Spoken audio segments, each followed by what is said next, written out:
Are you ready to perform at your highest potential?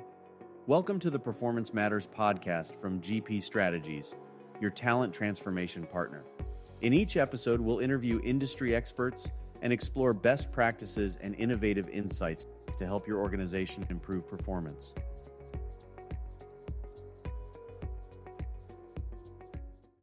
So there are several paradoxes here that you have within the career perspective study.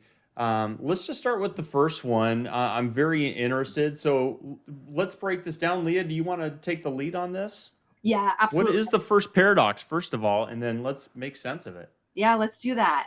So the first paradox is I'm more engaged in my current job when talking about my next job or my future job. So what we wanted to try and dispel as we unpacked this paradox was this idea that, oh gosh, if somebody is focused on their career right now, if I'm talking to my people about their career, that means suddenly they're going to leave, right? That just the very fact of talking about career or thinking about career is going to send somebody in that category of voluntary turnover.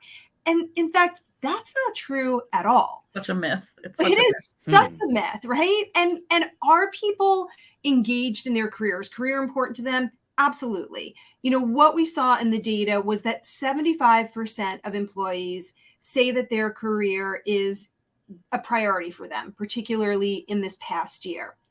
And at the same time, at the same time, when they're talking about career, their engagement is going up. In fact, upwards of 80% said that career development conversations positively impact their engagement. So the message here is when you talk to your people about their career, you send the message to them that they're valued, that they can trust you, that they're not a cog in a larger machine. And in engaging with them in that way, you actually increase their level of engagement. So that is such an important message. Yeah. And such an important message for leaders, right? To encourage them to engage in that career dialogue because it's going to be helpful, not harmful, to the way that they want their people to show up in their organization. Okay, so let me play a little devil's advocate here for you both. Okay, if I'm a manager and let's say I don't really have a place for someone to go in their career. I mean, what do you say to someone who thinks something like that? Yeah. So that is a big fear of leaders and a reason why they don't engage with individuals in career conversations.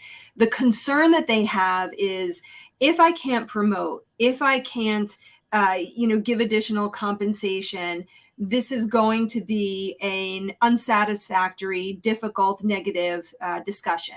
However, what our data tells us is that folks are interested in trying new things and developing their skills. So another data point for you, 84% of those we surveyed said there's nothing wrong with staying in the same job if they can try new things or develop their skills. So I'm not here to tell you that compensation and advancement are completely unimportant. Of course they are.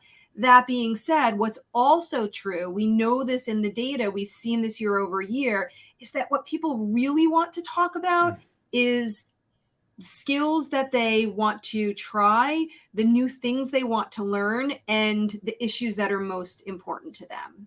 Katy, what do you want to add here? I know this. Okay, so this 84%, like moment of silence for this number, because if I were CEO of an organization trying to like stem the turnover tide, right, I would look at that and say, wow, do I have a magic bullet potentially? Do I have something that does it really lie? And it dovetails with so many of the conversations we're having about skills-based organization and future skills organizations. That's the first thing.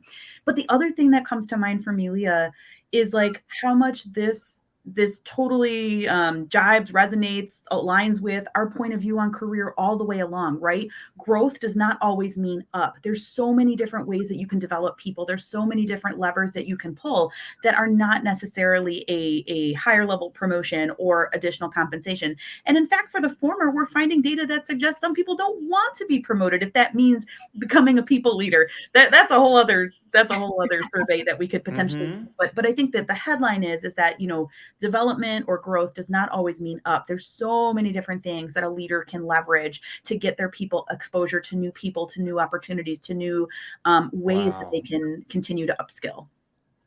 I mean, this is awesome to me. That helps me almost think of, hey, a manager should really, when you think about sponsorship, it's how can we make you the best version of yourself, have you feel fulfilled, and like you just said there, Leah. Even if you're like, listen, we don't have some structured pay grade or the next step in the chain, maybe you could just become the master craftsman at your role and feel more fulfilled with it. And the studies are saying undeniably, right? That's what people want. Yeah. Yeah. And again, I'm not here, nor is Katy here to tell you that compensation is not important. We saw in some of the other data that yes, people are concerned about compensation, and with inflation and other issues rising. Yes. Yeah. It's natural for that to be there. And it's not everything. It's not everything that folks want to talk about each and every time they talk about career. They do want to talk about that from time to time. It can't be ignored. Where they really want to spend their time and where you can truly send the message to your people that you value them is when you have these career discussions. The Performance Matters podcast is brought to you by GP Strategies. Together, we can create a world where business excellence makes possibilities achievable. You can subscribe to the show anywhere you get podcasts or listen on our website at gpstrategies.com.